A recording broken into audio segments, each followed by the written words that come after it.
चलिए, आज का विषय है नॉर्मन विंसेंट पील की किताब the power of positive thinking. हमारे पास इसका एक सारांश है, तो देखते हैं इसमें क्या खास बातें हैं। हाँ बिल्कुल।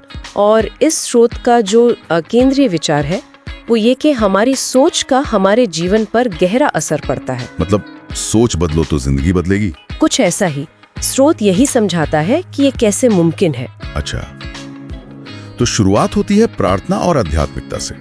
स्रोत कहता है प्रार्थना एक जरिया है एक उच्च शक्ति से जुड़ने का। जी, पर सिर्फ प्रार्थना नहीं, सही ढंग से प्रार्थना। सही ढंग से? वो कैसे? हाँ, स्रोत कुछ तरीके बताता है, जैसे दिन में कुछ मिनट उस शक्ति के बारे में सोचना, उसकी मौजूदगी महसूस करना। और एक दिलचस्प बात यह भी है कि दूसरों के लिए प्रार्थना करना। उससे कहते हैं आपकी अपनी प्रार्थना ज्यादा असरदार होती है। अच्छा, शायद वो निस्वार्थ भाव की वजह से? हाँ बिल्कुल, शायद वही बात है। प्रार्थना से शांति मिलती है और अगला पॉइंट शांत मन पर ही है। स्रोत कहता है मन एक मशीन जैसा है। हाँ, जो शांत हो तो बेहतर काम करती है, शक्ति भी वहीं से पैदा होती है। सुनने में तो सही लगता है, पर आजकल की भागदौड़ में मन शांत रहे कैसे, ये बड़ा सवाल है। हाँ है तो इसके लिए स्रोत कहता है कि जो नकारात्मक विचार है ना, डर, जलन, गुस्सा, पछतावा, हाँ, उनको दिन में कम से कम 1-2 बार दिमाग से निकालें, जैसे डिलीट बटन दबा दिया। अच्छा, और प्रकृति से जुड़ें, जैसे किसी बाग में पेड़ के नीचे बैठ गए थोड़ी देर, उससे मन शांत होता है। ठीक है, और शांत मन होगा तो शायद ऊर्जा भी ज्यादा रहेगी। स्रोत यही कहता है ना कि सोच का असर शरीर पर पड़ता है। हाँ बिल्कुल, यही बात।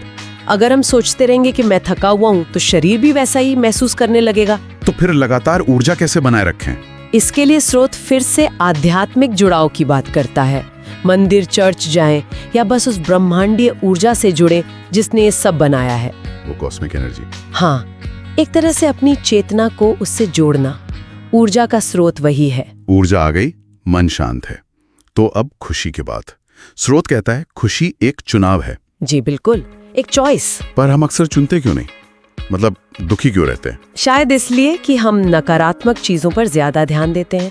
स्रोत कहता है इसका हल है आभार में। आभार मतलब ग्रैटिट्यूड। हाँ, जो मिला है उसकी लिस्ट बनाइए, उसके लिए धन्यवाद दीजिए, फोकस बदल जाता है। और शायद उन चीजों की भी लिस्ट बनाएं जिनसे खुशी मिलती है। हाँ, वो भी एक अच्छा तरीका है। लेकिन खुशी के रास्ते में गुस्सा, झुंझुलाहट, ये तो बड़े रोड़े हैं। बिल्कुल, और स्रोत कहता है कि अगर शांति चाहिए तो गुस्सा छोड़ना ही पड़ेगा। ये भी लिखा है कि ज्यादा गुस्सा करने वाले कमजोर और बीमार पड़ते हैं। हाँ, ये चेतावनी भी है। स्रोत का सुझाव है कि दिन में चाहे कितने भी व्यस्त हो, कुछ पल शांति महसूस करने का अभ्यास जरूर करें। हर रोज? हाँ, रोज। इससे भावनात्मक मजबूती मिलती है, एक नया उत्साह आता है। ठीक है, गुस्सा छोड़ दिया तो शायद सर्वश्रेष्ठ की उम्मीद करना आसान हो। स्रोत का एक सूत्र है, सर्वश्रेष्ठ की उम्मीद करें, उसे पाएं। हाँ, ये बहुत पावरफुल विचार है। लेकिन इसके लिए सिर्फ उम्मीद काफी नहीं, पूरा विश्वास चाहिए। इनमें क्या फर्क है? फर्क है, पूरा विश्वास मतलब शक की कोई गुंजाइश ही ना हो, एक गहरी निश्चितता। अच्छा। स्रोत कहता है ऐसे अटूट विश्वास में वो ताकत है जो उम्मीद को हकीकत बना सकती है। खुद से पॉजिटिव बातें कहना, उन्हें महसूस करना। तो ये विश्वास ही शायद हार न मानने का नजरिया देता होगा। स्रोत कहता है हारने के विचार को ही दिमाग से निकाल दो। हाँ, रवैया ये कि मैं हारने के लिए नहीं बना हूं। ये थोड़ा अहंकारी नहीं लगता? नहीं, इसे ऐसे समझें कि ये मानसिक मजबूती है।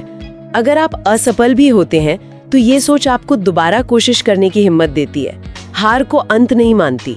अच्छा, ये नजरिया है। पर हार का डर ना भी हो, चिंता तो होती है।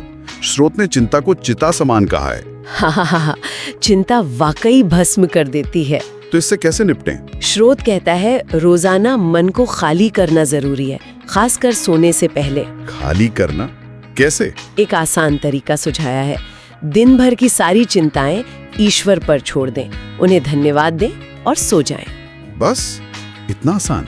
हाँ, स्रोत के अनुसार इससे मन शांत होता है, नींद अच्छी आती है और अगला दिन आप बेहतर तरीके से शुरू कर पाते हैं। चिंताएं अक्सर निजी समस्याओं से जुड़ी होती हैं, क्या उनको हल करने का भी कोई रास्ता बताया है? हाँ, स्रोत कहता है कि ईश्वर को अपना दोस्त समझें, अपनी समस्याएं उनसे कहें। जैसे किसी दोस्त से बात करते हैं? बिल्कुल, और जब आप शांत मन से ऐसा करते हैं तो कहते हैं समाधान किसी भी रूप में आ सकता है, शायद ध्यान में या प्रार्थना में या एकदम से कोई विचार कौंध जाए। कुंजी शायद शांत रहने में है। हाँ, शांत और ग्रहणशील। ये सारी बातें कहीं ना कहीं उसी सर्वोच्च शक्ति से जुड़ने और खुद को देखने की तरफ इशारा करती हैं। पर एक सवाल उठता है, अगर प्रार्थना का कोशिश का फल ना मिले तो लोग निराश हो जाते हैं। हाँ, और यहीं पर स्रोत एक बहुत अहम बात कहता है। असली विश्वास की परीक्षा तभी होती है जब आपको वो नहीं मिल रहा जो आप चाहते हैं। तब क्या करें? निराश होने के बजाय अपनी कमियों पर ध्यान दें। क्या पता कोशिश में कमी हो या प्रार्थना के तरीके में। अच्छा, मतलब आत्ममंथन करें। जी, आशावादी बने रहें। अपने अंदर की जो बुरी चीजें और नकारात्मक सोच, बुरी आदतें, उन्हें पहचानें और उनसे छुटकारा पाएं। तो सार ये निकलता है कि असली शक्ति हमारे अपने अंदर है, हमारे विचारों में, हमारे विश्वास में, हमारे नजरिए में। हाँ, बिल्कुल। सकारात्मक सोच, आभार, अटूट विश्वास, ये छोटी चीजें नहीं है, ये जीवन बदल सकती हैं, जैसा इस स्रोत में बताया गया है। और जाते जाते एक विचारणीय बात छोड़ जाते हैं। हाँ, स्रोत का इशारा है कि सच्ची शक्ति सिर्फ बाहर से मदद पाने में नहीं, बल्कि अपने अंदर सुधार लाने में है। तो सोचने वाली बात यह है, हम सबके अंदर वो कौन सी बुरी चीजें या कमियां हो सकती हैं जो हमें अपनी पूरी क्षमता तक पहुंचने से रोक रही हैं।